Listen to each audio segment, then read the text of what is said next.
आज म्हणजे 31 डिसेंबर म्हणजे 31 वर्षाचा शेवटचा दिवस. या दिवशी कोणतंही असं शुभकार्य होत नाही. अनेक तरुण पावलं, वाईन शॉप, ढाबा, डान्स बारकडे वळताना आपण या दिवशी पाहतो. या दिवशी सगळ्यात जास्त अपघात होऊन तरुण मुलं हे मृत्युमुखी पडतात. आणि तुलनाच करायची झाली तर याच्या उलट दुसरं जे हिंदू नववर्ष गुढीपाडवा, या दिवशी अनेक संसार हे समृद्धीकडे गेले. कोणी नवीन वाहन खरेदी केलं, कोणी शेती खरेदी केली, कोणी नवीन घराचे बांधकामं केले. म्हणजे हिंदू नववर्ष म्हणजे ह्या दिवशी सगळे शुभ कार्य झाले.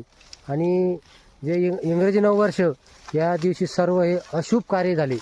त्याच्यामुळं तुम्हाला तुलना करायची का या दिवशी यामधलं आपल्याला कोणतं वर्ष निवडायचं आहे.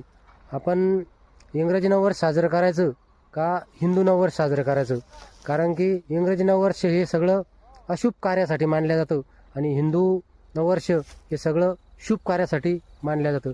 तर तुमच्या मनात याविषयी काय वाटतं कमेंट करून